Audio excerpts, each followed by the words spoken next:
Hi, everyone. I'm Cheryl Butler, and you're listening to the Mighty Mommy's Quick and Dirty Tips podcast, which will help make your life as a parent a little bit easier and a lot more fun. Welcome. Today's episode is number 613, How to Stop Stressing and Start Thriving as a Single Mom. Because every single parent knows that raising kids without a partner is no small task. But a few simple, subtle shifts in the way you think and act can make a world of difference. Here are 5 ways to ditch the stress and love your role as a single mom.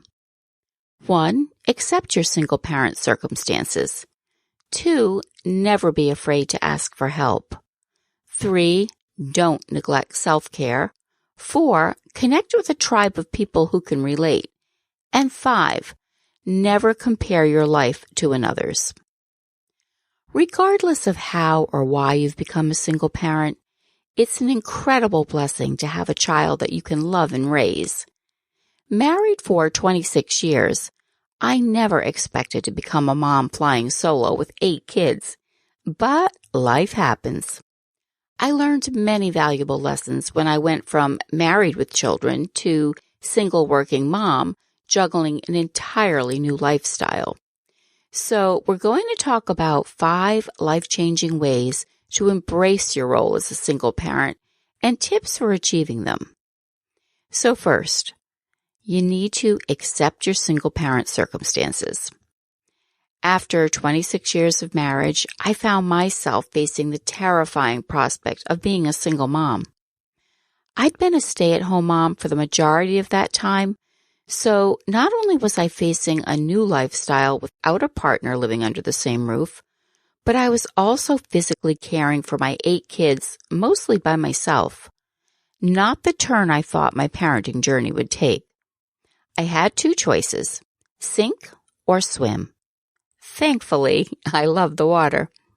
I chose to accept where I was in my life and parent from a place of love, not fear. Though it wasn't what I had envisioned when I started my parenting journey, caring for my family in a new realm was my greatest priority. After all, my kids didn't choose this, so it was up to me to make their new circumstances as comfortable as I could. And that started with acknowledging and accepting those circumstances myself. How to achieve this? Feel the emotion of your pain and loss and let it strengthen you. Our past pain is part of our journey. The most important part of pain is rejecting the victimhood status. Don't focus on what has already happened, and don't be tempted to ask, why me? Instead, focus on the power that you have at this very moment and where it could take you tomorrow. This advice was from Motohisa Najumi in 3 Surprising Reasons Why Emotional Pain is Power. After my divorce, I realized I shouldn't resist my new situation, but instead accept it. The easiest way to cope is to feel the loss of what you thought would be and then embrace the change instead of resisting it. Bingo! Altering my mindset was pivotal to my personal growth and provided me the energy that I needed to sustain my large family. The moment I accepted my new path, the more empowered I became. My kids and I might not be living my preconceived lifestyle of a 2-parent household, but they still had 2 parents who loved them. We could make the rest work. Next, never be afraid to ask for help.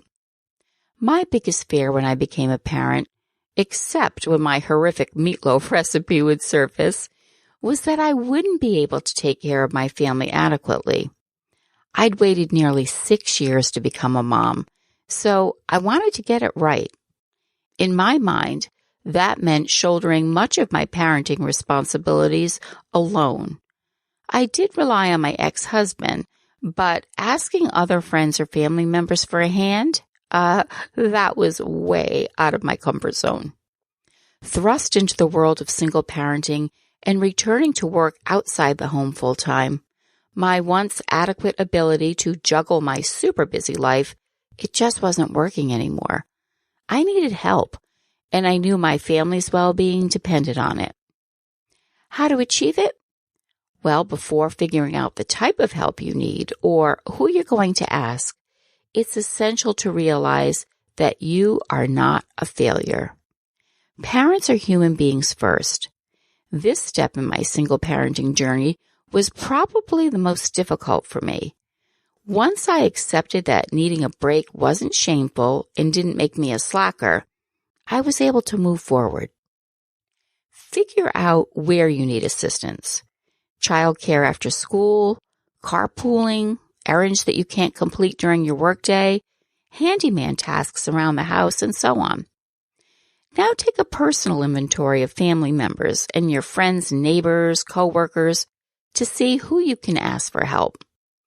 I still remember how vulnerable I felt reaching out those first few times, but eventually it became easier.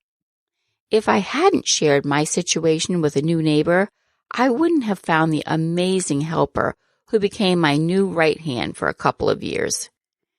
And don't forget to include your kids in the mix.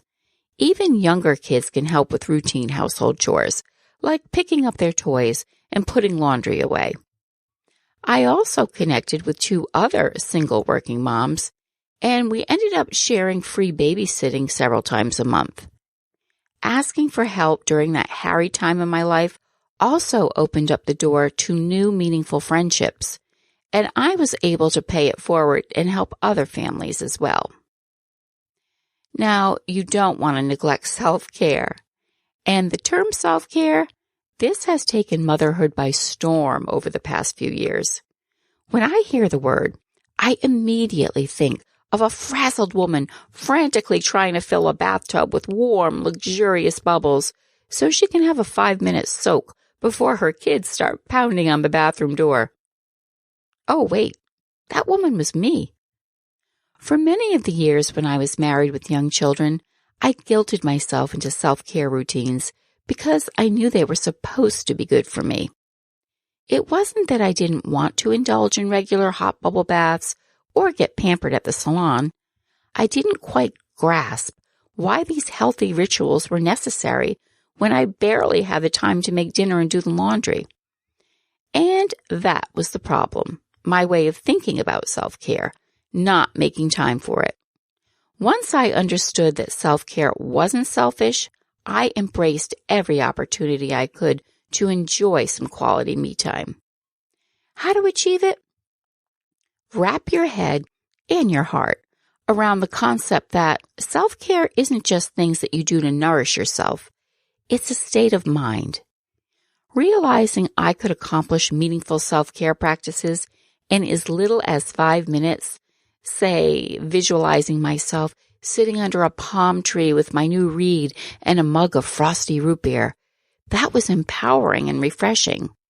There are hundreds of ways that you can recharge your batteries and appreciate your current life if you create a positive mindset. Several years ago, I read an inspiring column. It was called 24 Self-Care Practices for Mothers. Do it for yourself, do it for your daughter. Its author, Erica Lane, Layne, captured the essence of finding ways to live in the moment and care for your mind, body, and soul beautifully. She also included the list on a free printable. My favorite tip was number 5. Inhale deeply the moment you step outside your house. Notice how the morning air smells instead of rushing through it. Doing this sets a positive tone for my day when I leave for work. Next, connect with a tribe of people who can relate. One of my biggest fears upon entering my single-parent journey was how it would affect my friendships. Sharing the news of getting a divorce, particularly when I was so involved with PTO, school functions, and my faith community, was difficult.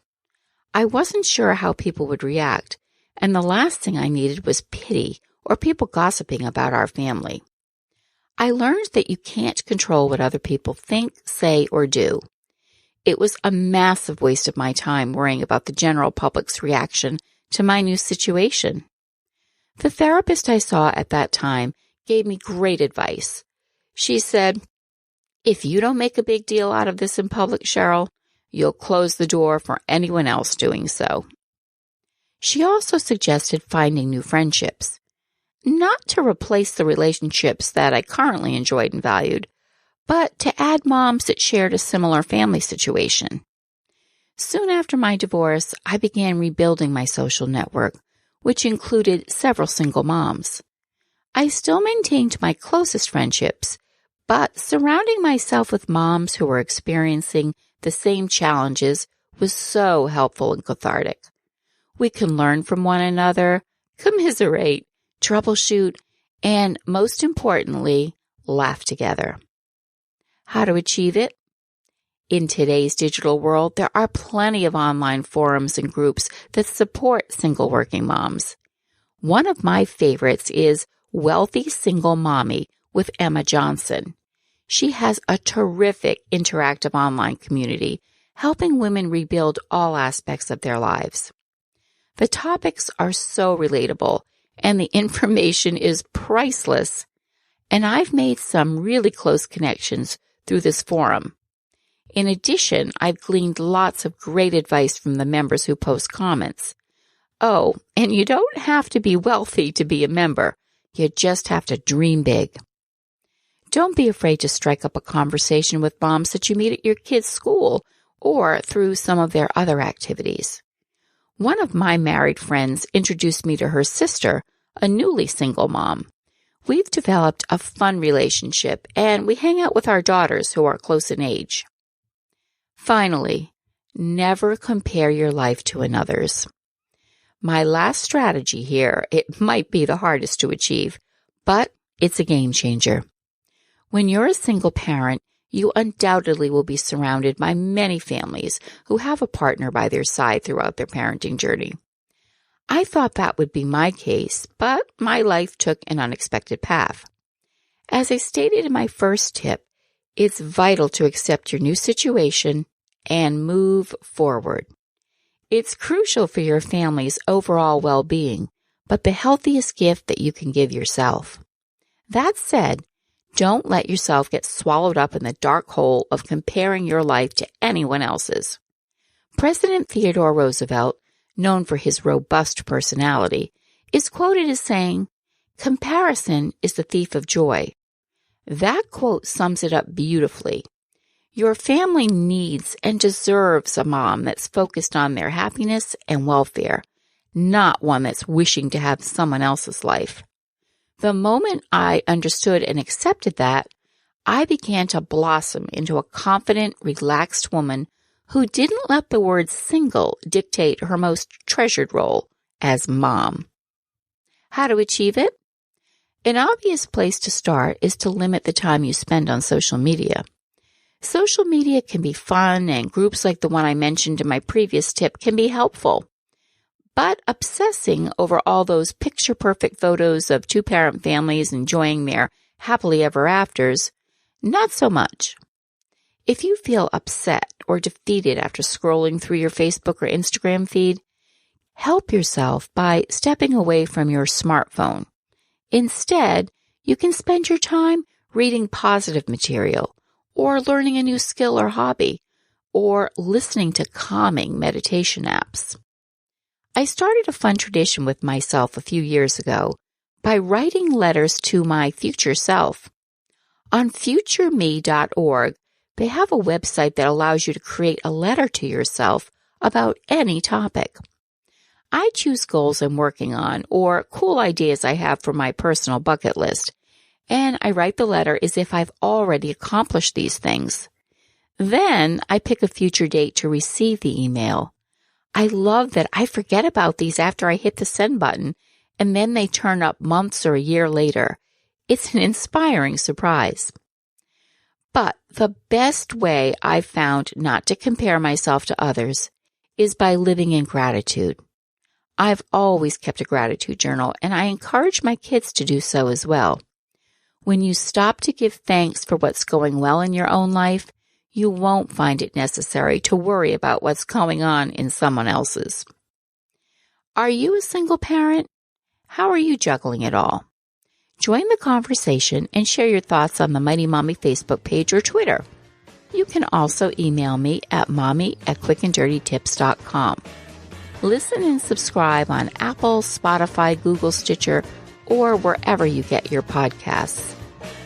Next week, I'll be talking about something super special, cultivating the mother-son bond. I'm so happy you tuned in to listen. Enjoy your week, and until next time, happy parenting.